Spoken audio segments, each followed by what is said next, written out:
Good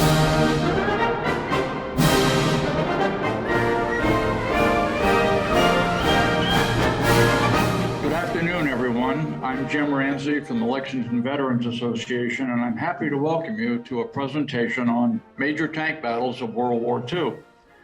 We also welcome our fellow veterans who are viewing this program via Zoom from the Edith North Rogers Memorial Veterans Hospital in Bedford, Mass. It's my pleasure to introduce our speaker, Hunter Chaney. A native of California, Hunter worked in marketing and promotion before moving with his wife to her family homestead in Paxton, Massachusetts, where he ran a small media publishing company.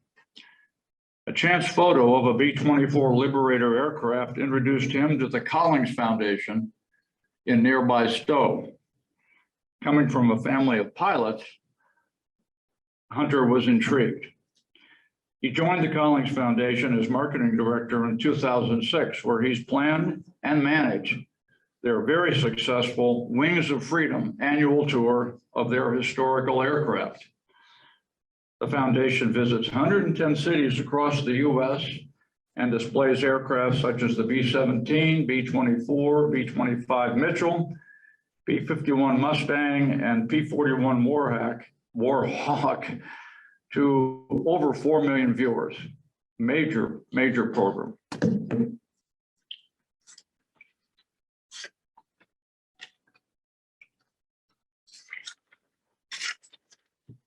In 2013, the foundation, Collings Foundation, received a bequest of 200 tanks and armored vehicles, and Hunter's job expanded dramatically, I would guess.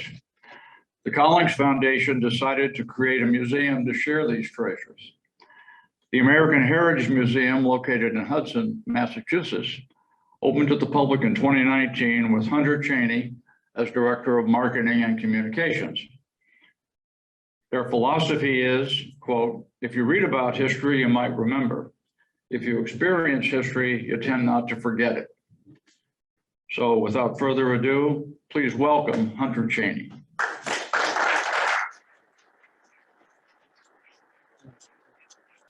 Can you hear me all right? Test. Let me know if it comes in a little light. First of all, what an honor it is to be here. I know it's been a long couple years. And so it's nice to see a couple faces here in the audience. And of course, in virtual land, good to see you as well. So knowing history is important because it allows us to understand our past, which in turn allows us to understand our present and presents us with informed choices for a better future. Irish philosopher Edmund Burke said it first, and others have echoed it.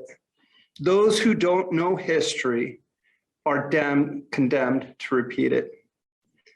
World War II clearly shows us the effects from leaders who lead by stoking tribalism and nationalism, fascism, imperialism, endorsing conspiracies, lies, and hatred for political ends, and the planned and systematic dissolution of democracies. All of this was laid out before us. History teaches us what not to do. World War II involved virtually every part of the world during the years between 1939 and 1945. The principal belligerents were the Axis powers, Germany, Italy, and Japan, and the Allies, France, Great Britain, the United States, Russia at first, and then not, and to some extent, China. World War II is the worst, most horrific and far-reaching conflict in our history since we've been on this little blue marble of ours. In the end, after 6 years of a truly global warfare, somewhere between 55 and 80 million people died. Europe and Japan were in heaps of rubble. The atomic age had been brought about with the bombings of Hiroshima and Nagasaki. And yet, Out of the horror and destruction also came some semblance of hope for the future with the organization of the United Nations in San Francisco in April of 1945. So in this presentation, I'll focus on the chronology of World War II in Europe after the attack on Pearl Harbor and the United States entry into the war, with a highlight of some of the museum's major artifacts and how they relate to the subject matter. I'll discuss American wartime industrialization and the major campaigns fought in North Africa, Italy, Eastern Front, D-Day, Battle of the Bulge, crossing of the Rhine, and the eventual liberation of Europe. First, a little bit about the Collings Foundation and the New American Heritage Museum. So the Collings Foundation was established in 1979 by Bob and Caroline Collings.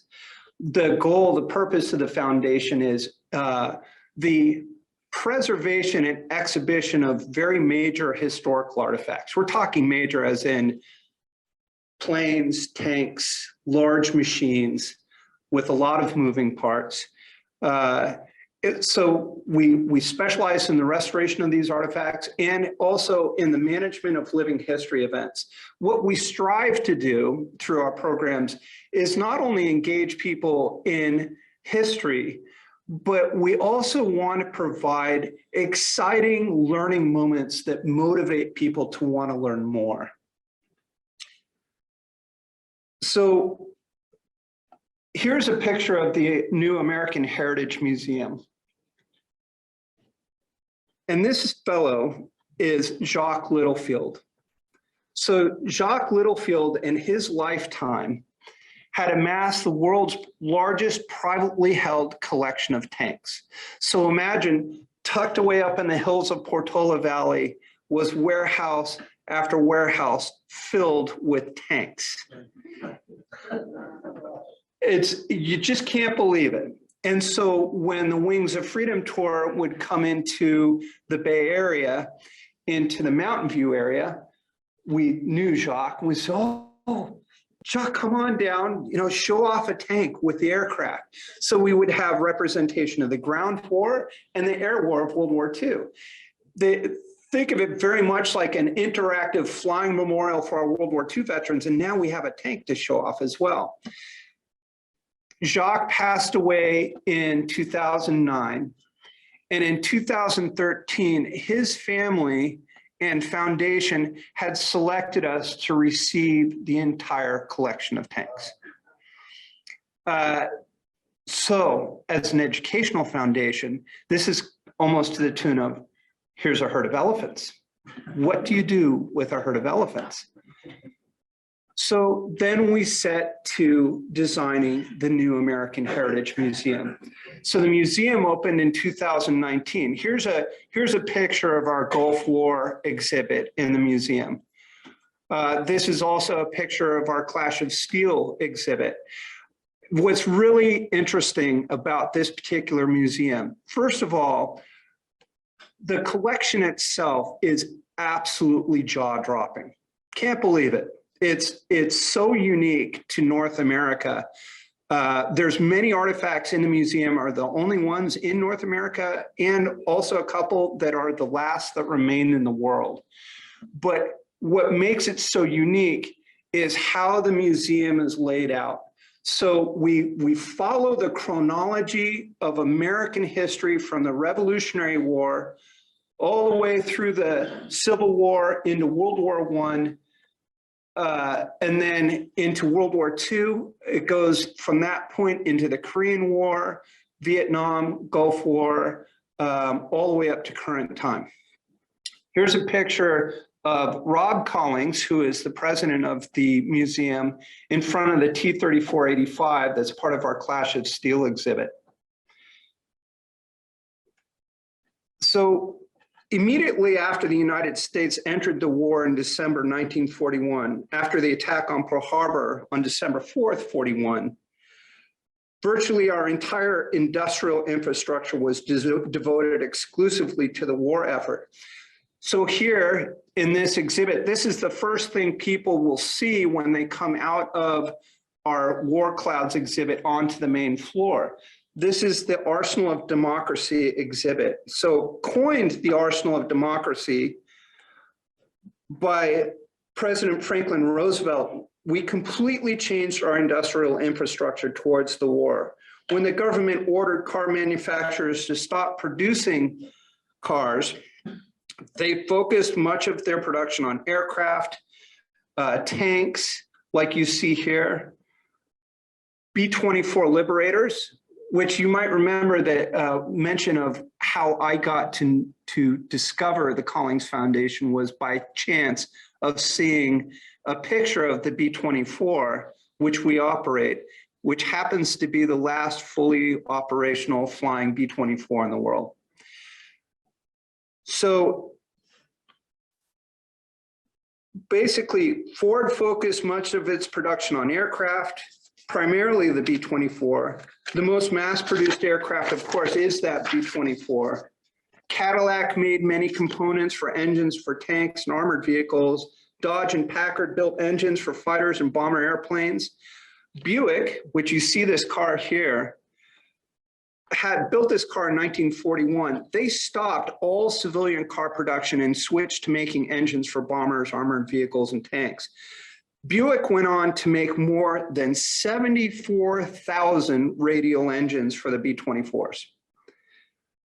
2,000 for the M18 Hellcat tank destroyers, 600 for the M39 armored utility vehicles, and 19,000 engines for the M4 Sherman medium tank, as well as powertrains for the M10 tank destroyers and the M26 Pershing tanks, shells, ammunition, and more.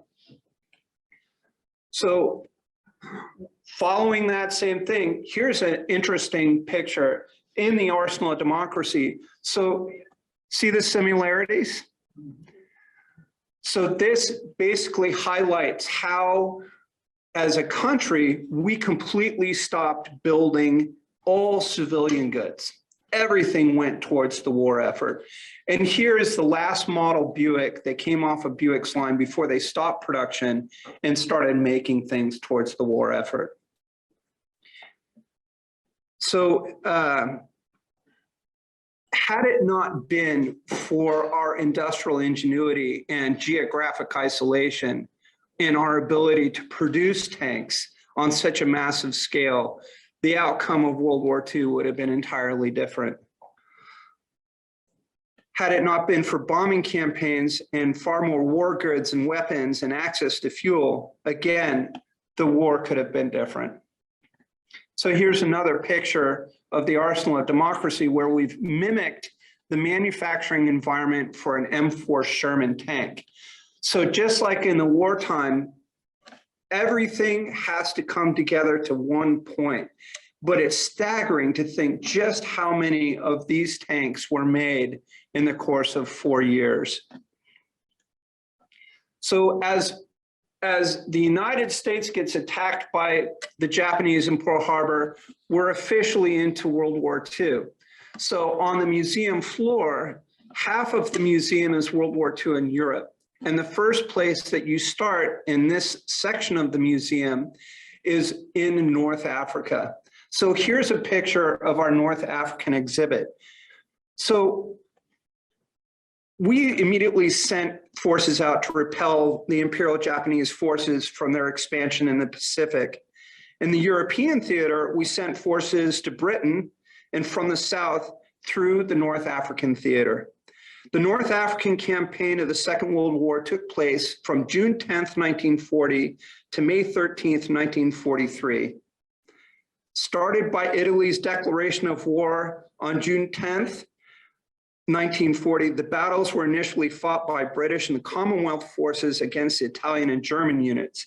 It included campaigns fought in the Libyan and Egyptian deserts, in Morocco, Algeria, Tanzania,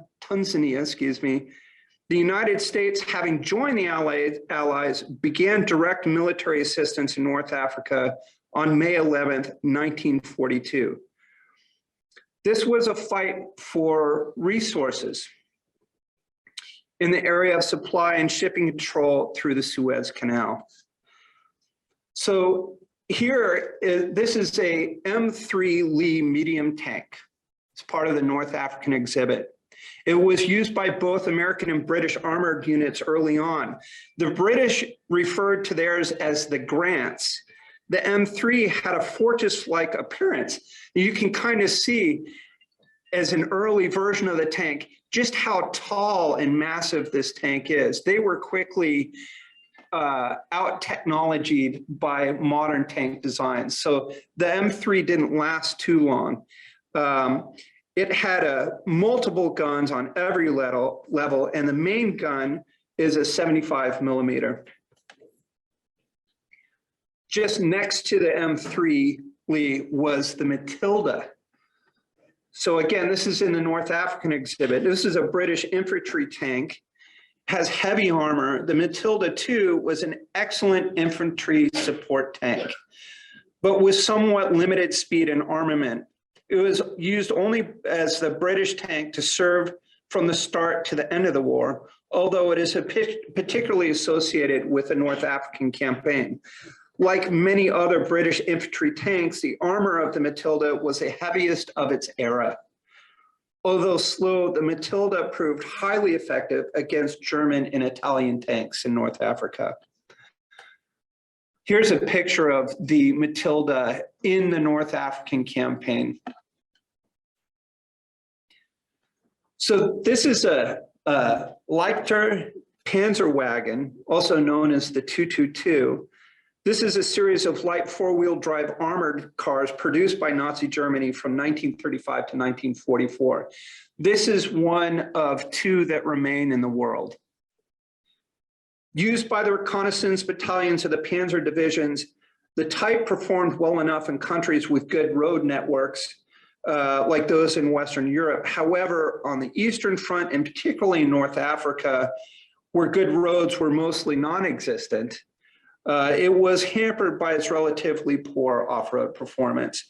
So they would use this car, this armored vehicle, to go out basically to spot any enemy positions and report back. If they needed, they had an assault cannon on the top, but usually it was used for reconnaissance.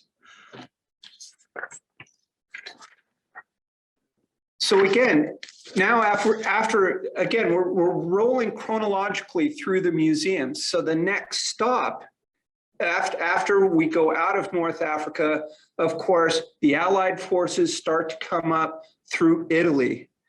After the Allied victories in North Africa, the Italian campaign lasted from September 1943 to April 1945.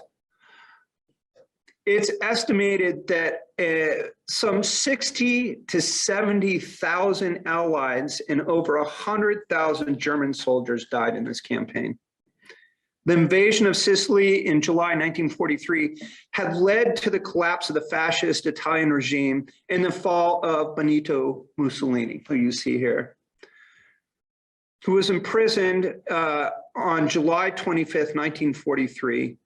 German forces soon took control over northern and central Italy, and Mussolini, who was rescued by German paratroopers in a Fiesler Storch, which is a German reconnaissance aircraft, which we happen to have one at the museum, scooped him away, brought him back down to the lowlands after he escaped. He tried to hop on a train and flee, and then you know what happened to Mussolini after that, and that was the end of Mussolini. There were two Italian governments at the time, at this period, one on each side of the war. The struggle took on some characteristics of a civil war. In late February and early March 1945, Allied troops advanced in Operation Encore and into central Italy to trap the remaining defenders of Bologna. General Heinrich signed the surrender on behalf of the German armies in Italy in April 29, formally bringing the hostilities to an end. The tank you see here is a This is a M3A1 scout car. It's a lightly armored, open-topped, machine-gun armed four-wheel drive vehicle that the Allies use. This is also in the Italian campaign. This is a light tank. This is an M5 Stuart. It was an extension of the original M3 light tanks from 1941. The M5 Stuart that you see here was the first tank that Jacques Littlefield had collected. So this is the first tank that started this terrible sickness that he had. And it went on and on and on to the point where he would collect all kinds of tanks and armored vehicles, including the Scud missile launcher and a variety of other major, what we call major artifacts.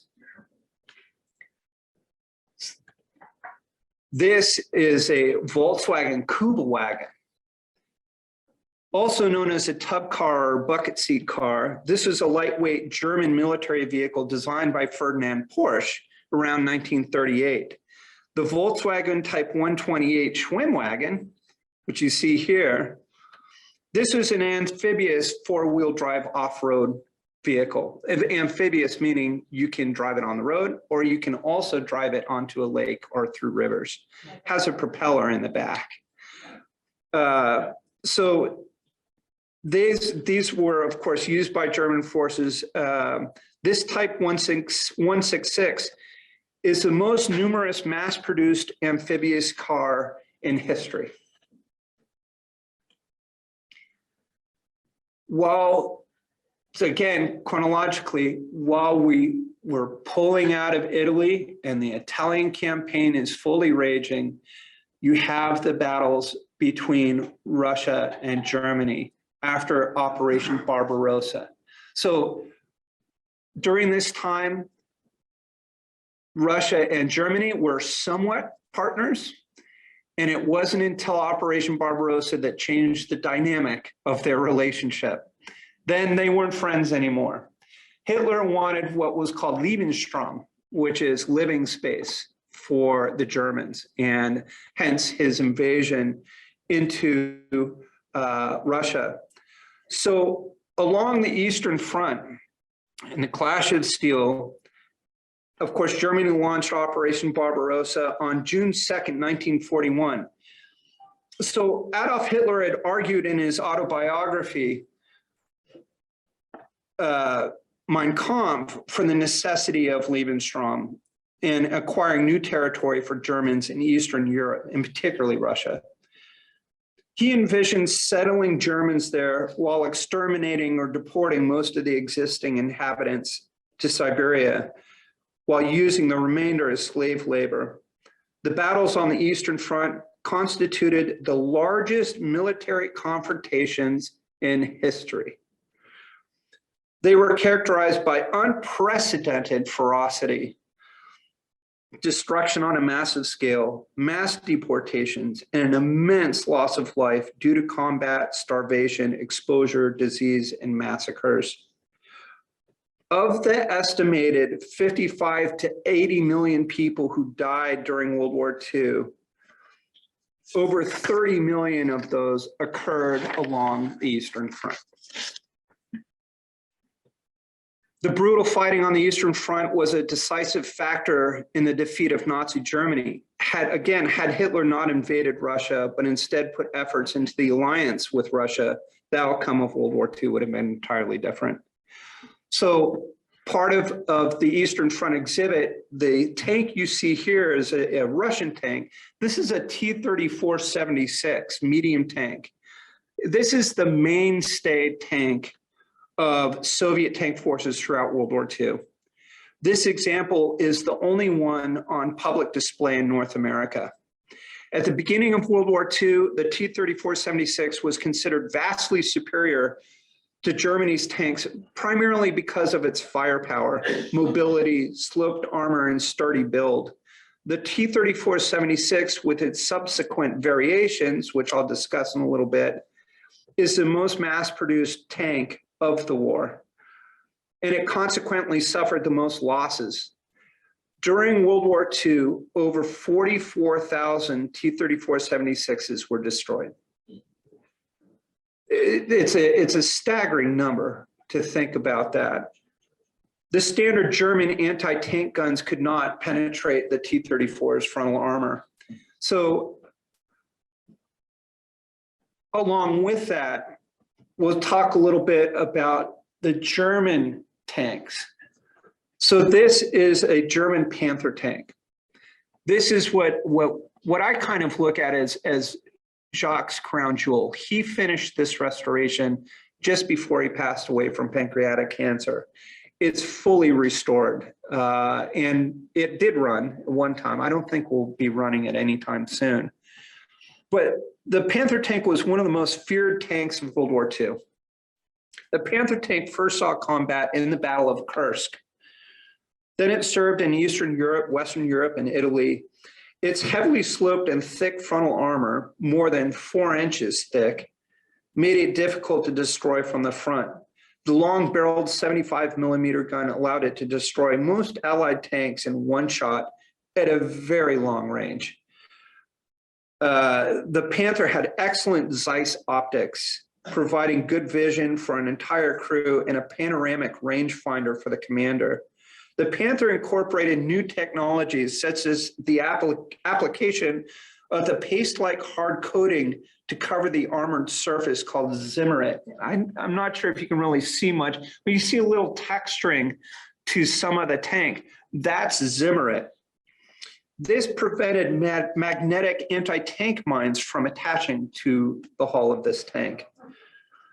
It's just a testament to how technologically advanced the Germans were in World War II. The Panther was intended to counter the Russian T-34. Roughly 6,000 were produced by Daimler-Benz.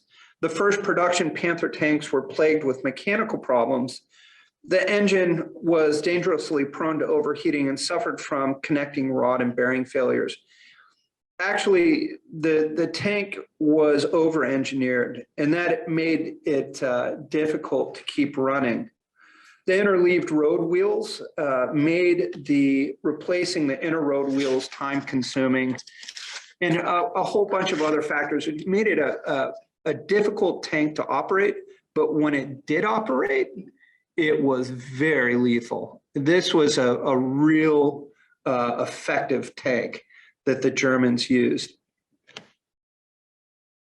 Again, that's the only one in North Africa. Here's a picture of the battles along Kursk where these tanks participated. Another picture of the Panther tank with their interleaved wheels. So when they went into Russia and in the winters, these tanks would get really kind of stuck with the mud and ice. Those wheels couldn't really handle a lot of junk inside them. And if they broke, you had to take all the outer wheels off to get into the insides. So that made it difficult. So there's an argument when it comes to tank technologies. What's the better tank? Is a better tank one that you can produce more of and is faster and agile, or is a tank better if it's has more armor to it and is better in shooting its weapons? And this happens throughout World War II. So its nemesis was this tank. This is a Russian T-34-85. It's widely considered to be one of the best built tanks of World War II. Introduced in 1940, it had an unprecedented balance of firepower, mobility, protection, and ruggedness. At 35 tons, the tank had a large 85-millimeter gun and room in its heavy armored turret for up to 3 crewmen. The T-34 were a lot easier to produce than the German Panther tanks. So even though the Panther was far superior technologically, it was a game of numbers. The main weakness of the T-34 came from its lack of operational visibility. a lot of Russian tanks during World War II you really couldn't see out of. And it becomes clearly evident when you come through the museum that the viewports in most of the Russian armor is, I don't know how they would, how they would see out. The small little holes, they didn't have a lot of periscopes and special optics like the Germans or the Americans did. Little tiny slits that you would see out of. So when the tank is buttoned up, don't stand in the way, is all I can say. And so the main weakness, of course, was the visibility. The Soviets ultimately built over 80,000 T-34s, 80,000 of all different variants. So you remember I showed you an earlier variant of a T-34. This is your most modern version of the T-34 variants. It allows, allowing steady greater numbers to be fielded despite the loss of tens of thousands against the Germans. Here's a picture of the T-34 in Kursk with infantry just behind it as they're charging up towards the German forces. So again, chronologically, now we've come up through Italy, we're pushing the Germans out of Italy, and the next step is the world's largest amphibious landings, the Normandy landings. So at that point, here we have our D-Day Normandy landings exhibit. Germany invaded and occupied northwestern France beginning in May 1940. In 1942, American and British leaders were considering the possibility of a major Allied invasion across the English Channel. The following year, Allied plans for a cross-channel invasion began to ramp up. On November 1943, Adolf Hitler, who was aware of the threat of an invasion along France's northern coast, put Erwin Rommel in charge of spearheading defense operations in the region. Maybe I have here's another picture of the landings. Even though the Germans did not know exactly where the Allies would strike, Hitler charged Rommel with finishing the Atlantic Wall. That's a 2,400-mile fortification of bunkers, landmines, and beach and water obstacles. Codenamed Operation Overlord, the invasion of Western Europe began on June 6, 1944, popularly known as D-Day, when American, British, and Canadian troops landed on 5 beaches along this 50-mile stretch of the heavily fortified coast of France's Normandy region. Here's a picture of Rommel. The D in D-Day merely stands for day. This coded designation was used for the day of any important invasion or military operation. Every amphibious assault, including those in the Pacific and North Africa, Sicily, and Italy, it was known as a D-Day. So this was the largest amphibious military assaults in history and had required extensive planning and preparation. So many soldiers and equipment were transported from ship to shore on this wooden boat, which is called a Landing Craft Vehicle Personnel, or LCVP for short. Also known as the Higgins boat, it was so named for the man, Andrew Jackson Higgins, who came up with the idea that he had in manufacturing these shallow draft boats out of New Orleans in the Mississippi Delta. So the LCVP was a little over 36 feet in length with a beam of 10 feet, 10 inches, and it displaced 18,000 pounds. With a top speed of 12 knots, one LCVP could transport a full platoon of 36 men, or a jeep and a squad of 12 men, or 4 tons of cargo. With its shallow draft, a propeller encased with a tunnel to protect it from damage and fouling, and a steel bow ramp, the LCVP could be brought up to the beach and land the troops via the bow ramp, which you see extended here in this picture. Between 1942 and 1945, more than 23,300 LCVPs were manufactured by Higgins Industries. This boat is only one of around a dozen that are surviving examples in the world now. This one served on D-Day, and after decades of private ownership in France, it was restored to its original 1944 configuration. Here you see a full platoon of soldiers on the Normandy landings getting ready to hit the beach. You can imagine just how frightening that must have been, bobbing around in the water for an hour or two as you're waiting for all the other boats to gather up so you could all storm the beach at one time. Once the gate dropped and the soldiers had to go into the water, there was no backing up. It must have been a really scary time for our young soldiers. So again, we're following the chronology of the museum. So the next exhibit that we highlight is the Battle of the Bulge. So again, you see how we're doing this. We're coming up through Italy. Now we come down with all these soldiers through Normandy. We start going through Europe as we're advancing towards Berlin to try and roust Hitler, get him out of power. So the Battle of the Bulge, also known by the Germans as the Ardennes counteroffensive, was the last major German offensive campaign on the Western Front. It took place from December 16th, 1944 to January 25th, 1945. It was launched through the densely forested Ardennes region of eastern Belgium, northeast France, and Luxembourg. The offensive was intended to stop the Allied use of the Belgian port of Antwerp for resupply and to split the Allied lines, thus allowing the Germans to encircle and destroy the Allied armies piecemeal and force the Western Allies into a negotiated peace treaty with Germany in favor. If Antwerp had been captured, 4 complete armies would have been trapped without supplies behind Germany lines. American forces bore the brunt of the attack and incurred their highest casualties of any operation during World War II.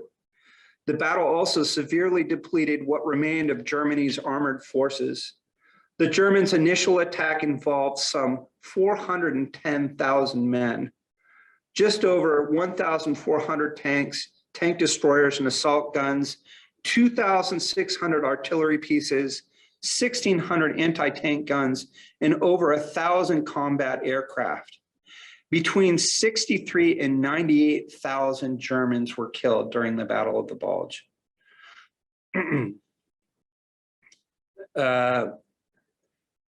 For the American units, out of a peak of 610,000 troops, 89,000 became casualties, with just over 19,000 were killed. The Bulge was one of the largest and bloodiest single battles fought in the United States in World War II. So this picture you see here in the Battle of Bulge exhibit is an M4 Sherman. This is a jumbo Sherman. It's a very rare variant of an M4. This is the most widely used medium tank by the United States and Western allies of World War II. The M4 Sherman proved to be reliable, relatively cheap to produce, and available in great numbers. It was also the basis of several tank destroyers, such as the Achilles, the M10, and the M36. From 1942 to 1957, over 49,000 M4 Shermans were produced. Tens of thousands of Shermans were distributed through the Lend-Lease programs to the British Commonwealth and the Soviet Union. The tank was named by the British for the American Civil War General William Sherman. The M4A3E2 Sherman that you see here, this is the first jumbo-sized Shermans produced. In early 1944, the Army needed a heavy assault tank to support infantry during the upcoming offenses, such as the Battle of the Bulge. The jumbo Sherman had an extra inch of armor and both on the front hull and sides. The turret was also replaced with a new casting that had 6 inches of armor. A jumbo Sherman called King Cobra, just like this one here, was the first tank to reach the besieged 101st Airborne Division in Bastogne on December 26, 1944.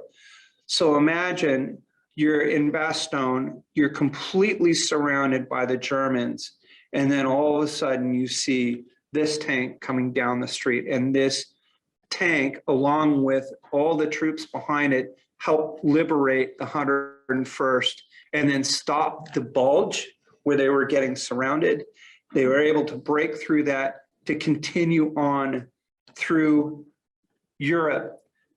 Here's the tank that I talk about, first in Bastogne. This is, see here, the similarity. So this is the jumbo Sherman that actually made it into Bastogne. So we pushed through the Battle of the Bulge at great cost, but we continue on towards Berlin. The last major natural obstacle that the Allied forces had was crossing of the Rhine River. As you see here in the crossing of the Rhine River exhibit. By late January 1945, US, British and French forces had regained the territory lost in Battle of the Bulge, resumed their drive eastward to defeat Hitler's Third Reich. Only one major natural obstacle stood in place of the advance, which is this monumental Rhine River, a very large, wide river and deep. The pivotal point in the Allied advance towards Germany happened with this strategic crossing of this river, also known as Operation Plunder. This started on March 23rd, 1945. When Allied forces had reached the Rhine in early March, they found just about every span across this river already destroyed, with the exception of some very important bridges that had escaped demolition by the Germans, such as the Ludendorff Bridge in Remagen. So there were several crossings across the Rhine River, and really ingenuity had to take place in order to move an entire army across this river. Logistically, it was a real complicated process. So here's a picture of the infantry crossing the Rhine River. And here's some of the equipment crossing the Rhine River. You can see most of the bridges were destroyed. If not by the Germans, the Allies also had a tremendous amount of bombing campaigns that they were doing leading up to crossing of the Rhine River. So here's a tank. This is an M18 Hellcat. This is a tank destroyer. This is one of our tanks that we have in Crossing the Rhine exhibit. The picture you see here, the tank is out operating during our World War II reenactment that we host every October called Battle for the Airfield. So built by Buick, this was the fastest tracked armored vehicle of the war, or at least one of them, reaching speeds of up to 50 miles an hour. The M18 played a significant role in the quick advancements of the Allied forces into Germany. First seeing action in Italy in the spring of 1944, the M18 also saw widespread service in Western Europe after D-Day. A small number were also deployed to the Pacific Theater. The Hellcat could outrun most German tanks and could fire several rounds before the enemy tank could turn their slow traversing turrets. Amazingly, even though the M18 had a more powerful 76 millimeter gun than the 75 millimeter on a Sherman, it was still inadequate in frontal attacks against the German tanks, specifically the Panther and Tiger tanks.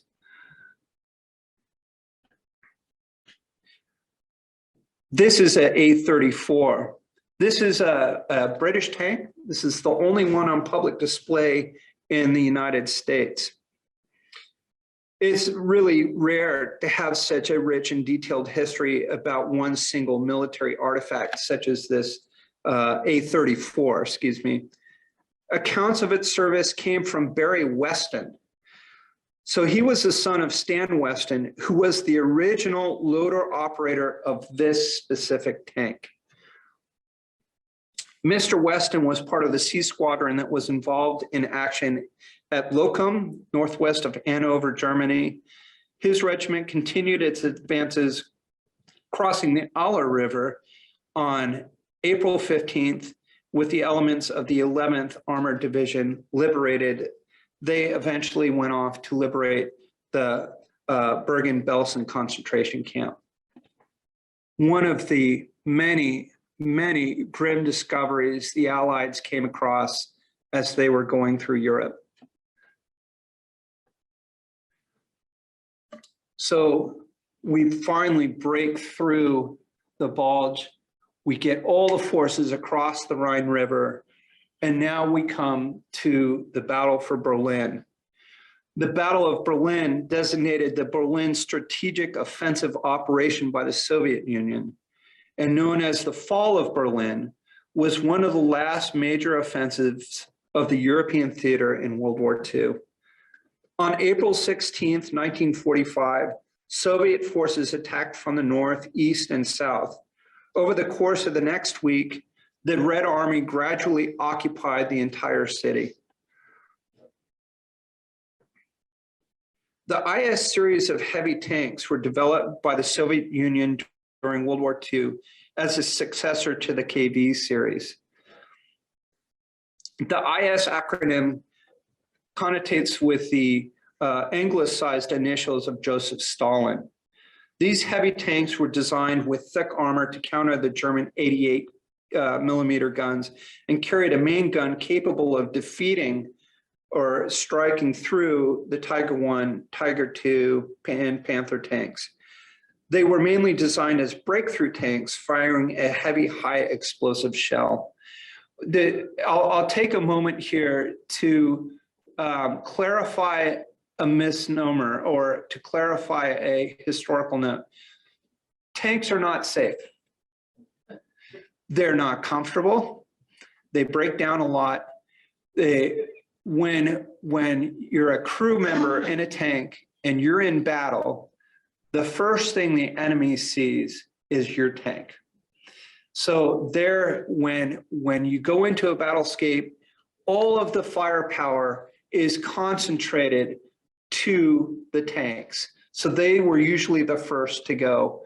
The IS-2 that we have, and the reason why I'm mentioning this is when we received the IS-2, it was basically a rusted hull. You wouldn't even recognize it. We have a shop in the museum where we do a large amount of restorations for our tanks and get them to operational condition. That's the real bailiwick of what one of the things we do is a lot of these tanks are actually operational. It's one thing to see them in static condition, but when you see something like this actually running around, they take on a whole different personality. When we were restoring this particular tank, and we had the grinders, and we're grinding the inside of the tank through the layers and layers of rust. And as we're going through all these layers, we start to notice where all the holes are. This tank was riddled with holes of all various types of caliber. So we suspect that this particular tank, which was struck on the outskirts of Berlin, probably went through 4 to 5 different crews before it was eventually stopped and destroyed. It's amazing to think that you have armor that is this thick, where a bullet can not only go through the front armor, but clear through the front, all the way through the tank, and all the way out the back. And you find this, particularly in this tank, where you can kind of see in the front, you see a little bit of holes here and there. These were done by small arms like Panzerfausts, which are shoulder-launched anti-tank bazookas, more or less, anti-tank rounds, all these things. It's amazing how a projectile can blast through metal like this. So the Battle of Berlin of course, came through, and as the IS series of heavy tanks were coming in, the only forces available on the city's defenses included roughly 45,000 German soldiers from several severely depleted German Army and Waffen SS divisions, supplemented by the city's police force, boys of the compulsory Hitler Youth, World War I veterans, and women's auxiliary units. That was what was left to defend Berlin when the Russians were coming in. Finally, realizing his fate had become inevitable, Adolf Hitler committed suicide on April 30th in his underground Berlin bunker beneath the Reich Chancellery grounds. And this is a picture of that bunker. The city's garrison surrendered on May 2nd, but fighting continued in the northwest, west, and southwest of the city until May 8th, 1945. And that is the Victory in Europe Day. In that exhibit, here's a scout car that was used as the Allied forces were approaching Berlin. This is one of the scout cars that came into the area. This particular scout car is fully restored and running. And of course, the eventual liberation of VE Day. So that's just a portion of the American Heritage Museum. So when we started the museum as a whole, this is where the collection started. So Bob Collings, he worked for a company called Data Terminal Systems. They're the first company that manufactured cash registers that could read barcodes. The folklore behind it, and Rob Braun probably knows this, is, the talk is that, for every time a barcode is scanned, we get 10 cents. That's not the case. But so Bob and Caroline Collings, they started the foundation, and this is where their collection started, with early American classic cars.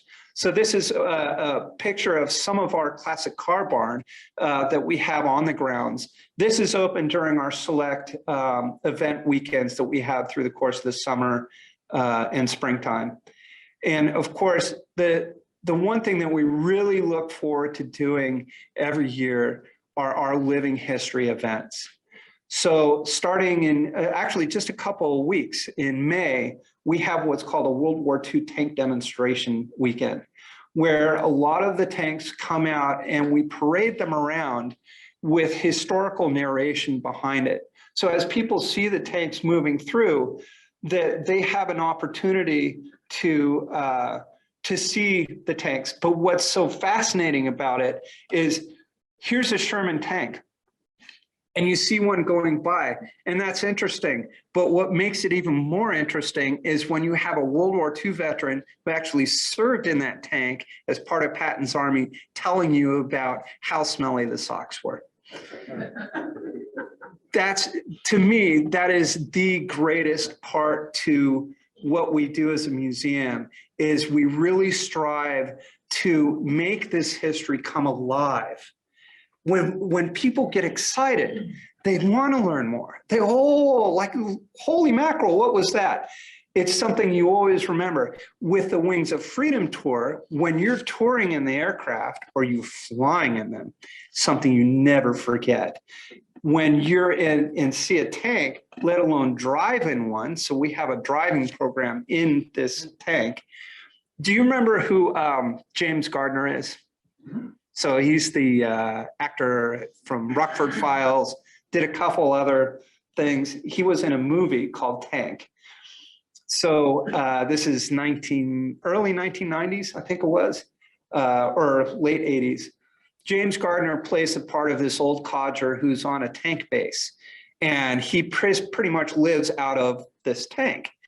And his son gets captured by the local corrupt police and thrown in jail. And so James Gardner's character takes it upon himself to level the town and to rescue his son out of the makeshift jail. And this is the tank that they used in that movie. This is an interesting tank in that this is the world's only full dual control M4 Sherman. So when we talk about living history experiences, here, when people get in this tank, you have the chance to get driving instruction. So you learn how to drive this tank. Along with that, we have other themed events, like in June over Father's Day weekend, when we have an event called American Elegance. And this is where we pull out all the classic cars, like you can kind of see there. We pull out all the classic cars and we do this, it's like a grandiose radio, where we're tying in the history and the pop culture and the advertisements of that era to the car of the year that it was manufactured. So, a good example might be this is Al Capone's Cadillac that you see. So Al Capone owned this car. This is one of a couple cars that he owned after he got out of jail. And so we have this skit that we do. So this is a good testament to how we engage people in history. So Al Capone comes prancing up with all his guys in the back of this car, and he's patrolling the grounds around the museum. And I'll say, oh, ladies and gentlemen, look out, it's Al Capone, watch out. He's here just to have a look around. And so the joke is that Al Capone is there to case the place for a casino and a speakeasy, which is an inside joke to the Stowe Planning Board.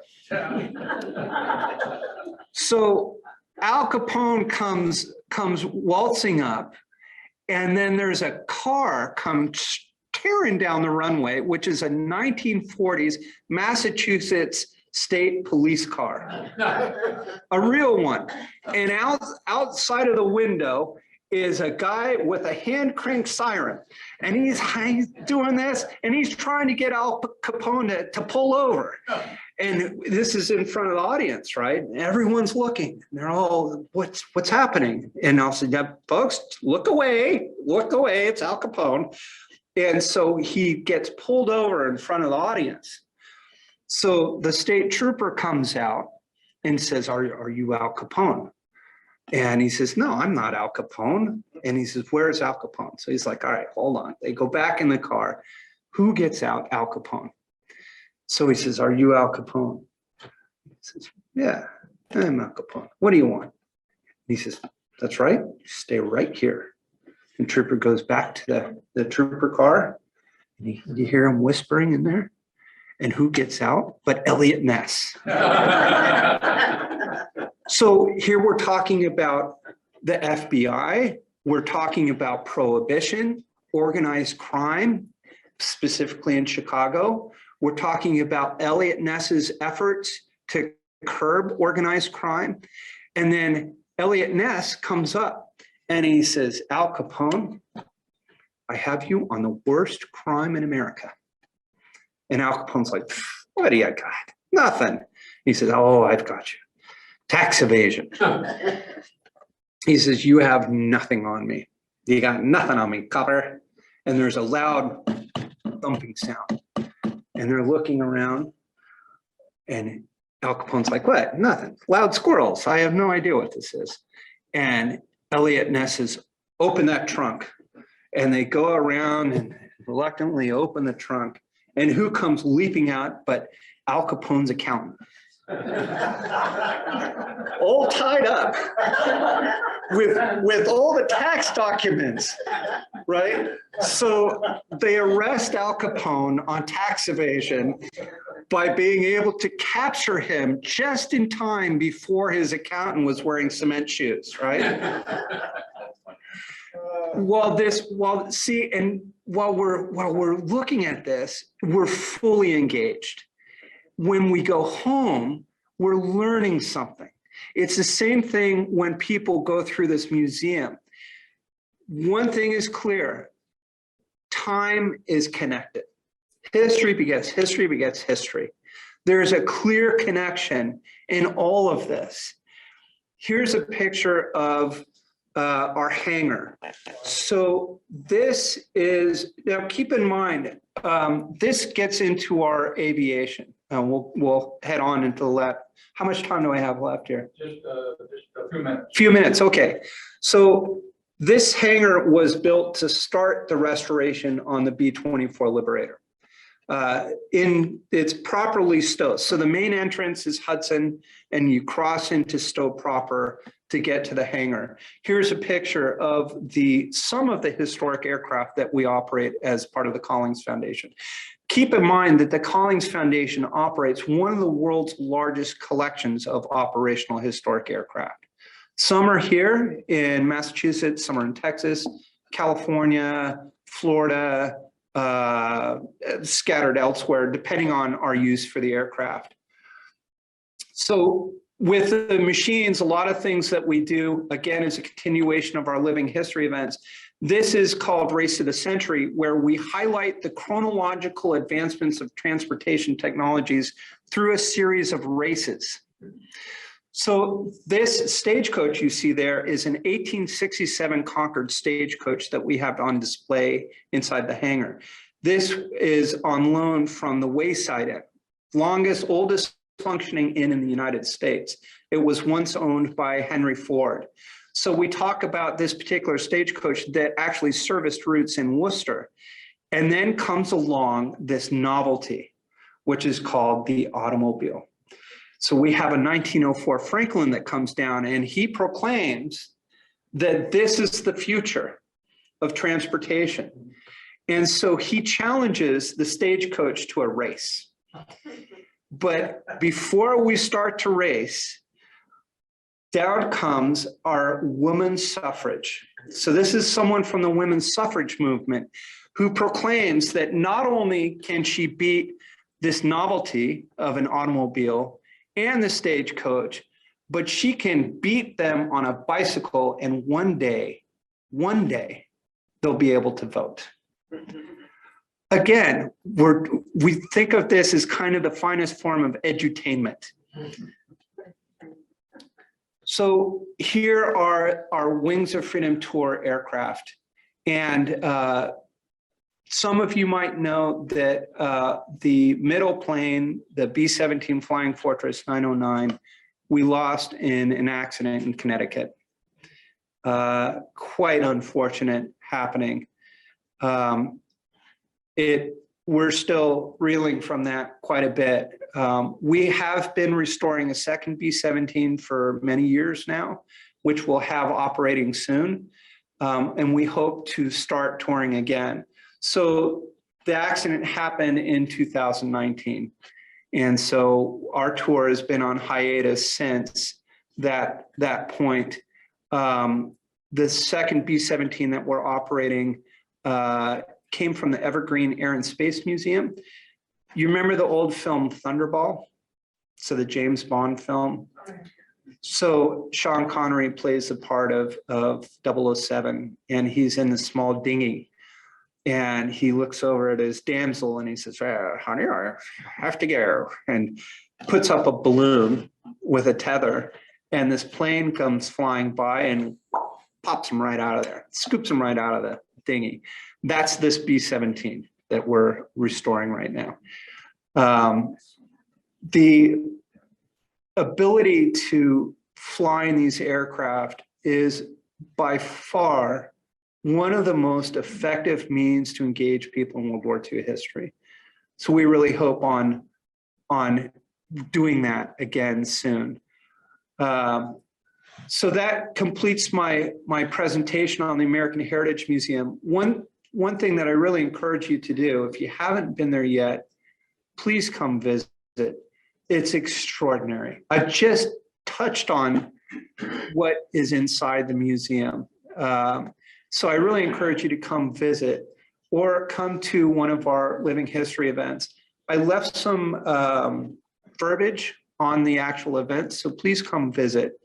And we have a great website too, it's full of information. And again, it has been such a privilege to be here after such a long hiatus of having people actually listen to these talks. So very appreciative, and thank you very much.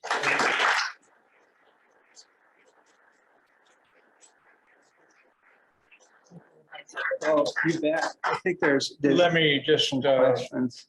kind of lead into the Q&A session here. We will have time for questions. We'll take questions from the in-person audience here, and we'll also be prepared to take questions from the Zoom audience. Thank you very much. I've been to the museum a few times, and it's remarkable. And so it's great that you could share that with us here today. Super talk. Absolutely, my Thank you. pleasure. So let us get started. I have two quick questions. Yeah, The first question is, how many tanks were in that original request? that's a good question. Again, the question was, how many actual tanks were in the bequest when Jacques passed and when the collection was donated to the foundation? In total, there were roughly 175 major pieces that were donated to the foundation. So this is a really good question, because as you could see, there's no possible way we could fit 175 tanks into a 65,000 square foot building. So what we ended up doing is we worked with Littlefield Family and Foundation, and we identified what was the most historically important core of that collection. And that's what makes up the majority that's in the museum now. All the duplicates and everything outside of that was auctioned off or deaccessioned. So we had this large auction in his grounds in Portola Valley. A lot of people from around the country came and purchased these tanks for private use. And all the proceeds went in to help building the new museum. So we made about, well, let's see, around 4 million in the auction. And all of that money, you would think $4 million would go a long way, but when you're building a museum, it really doesn't.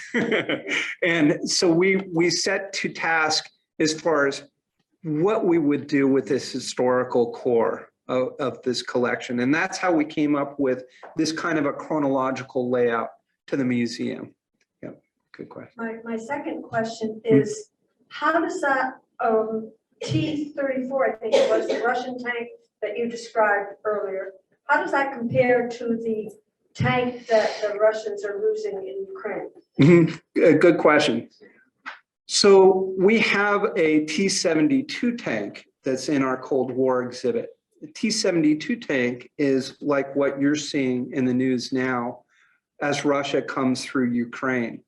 The technology had advanced considerably from World War II to what the Russians are using now in Ukraine. So their armor is, they have active armor. So you might see the boxes around these tanks. Those explode prior to a shell hitting them. So they would diffuse the bulk of the energy of that missile hitting the tank. The technology, though, is quite different from the T-34-85s that they were using in World War II to the T-72s that they're using now. Although the fundamental concepts and designs are fairly similar. I'm just looking at all the pictures where the turret's been blown off. Mm-hmm.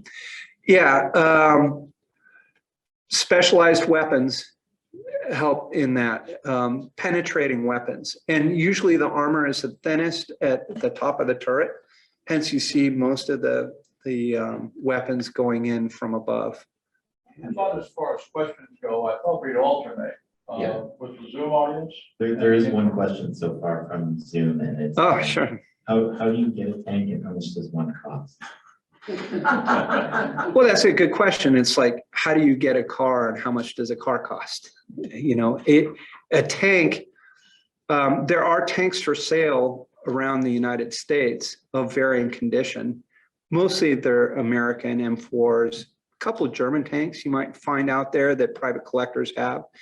And the tanks range anywhere from, well, let's see, I've seen a couple that were in the price range of about $70,000 for just a rusted hull to millions and millions of dollars for a fully restored tank. It is really, truly a niche when it comes to a collector. You just don't see a lot of them out on public market. But if you put your mind to it, I'm sure you can find a tank that you'd like somewhere out there. Yeah. Give you the mic, please. In the more current tanks, how many shells do they have in the tank that they can use in the cannon? That's a good question. It varies from one tank to the next and the type of cannons and artillery that they used. Typically, like say, for instance, in a Sherman or a Panther tank, would take about 30 rounds, 30 to 35 rounds before they would empty their stores. Some other tanks with lighter armor, like the 222, would carry thousands of rounds of ammunition. So it varied from one tank to the next, but you'd figure that most of the medium to heavy tanks carried somewhere about 30 to 40 rounds. Yes, sir. Can you say what inspired Jacques Littlefield to collect all those tanks? Only from what I've heard from Jacques, he just loved a tank for multiple reasons. He was kind of an engineer. He worked out of Stanford quite a bit, and he loved tanks for a couple reasons. One, that they're imposing. They're large machines. There's a lot that goes into fixing them, keeping them operating and everything. And he also loved the sport of getting them, of collecting them, finding them in the strangest and oddest places. And he found great joy in the act of collecting these tanks. It started small, which you saw in the Stuart, and then it went on and on and on to where he was getting some very rare pieces. But he really just loved not only the tank itself and what it represented, but the history that follows it. Because the tank really is very iconic to the campaigns that they served in. The Sherman tank, you always know, oh, Sherman's, it's a, World War II.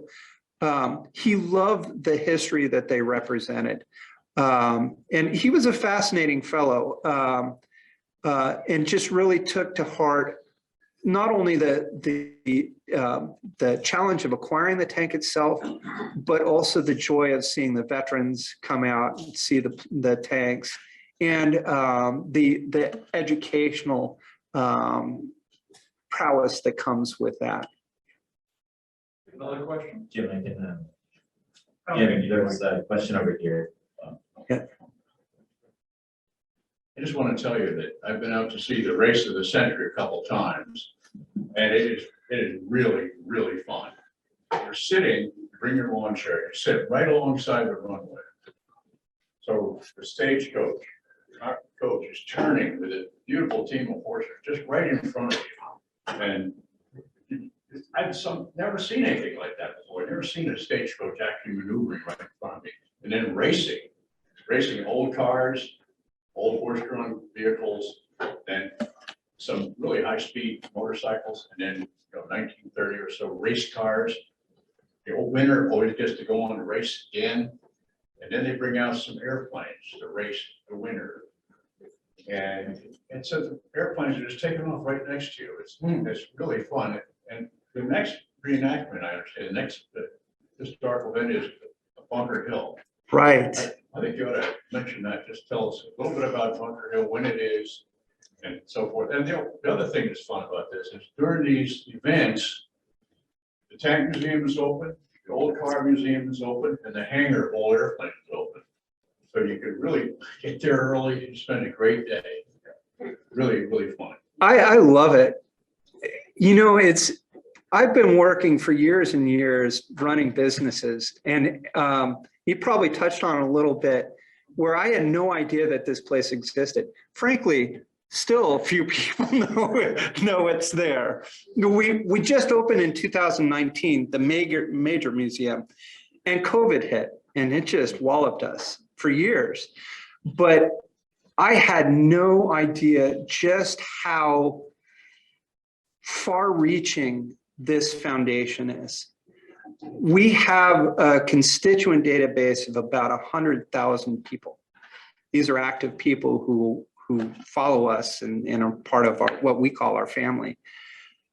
But when I saw that plane of the B-24, I immediately got on the phone and called the foundation, and Bob Collings was the guy that picked up the phone. And I said, oh, you know, hi, I'm so-and-so, and are you looking for someone to help you? And he said, oh yeah, sure, come on down. So I drove down to the foundation along Boone Lake on Barton Road in Stowe. And I'm going down this one-lane road that is barely paved. And I'm thinking, if I turn around now, I'll be safe, because there's no way that this place is where it is.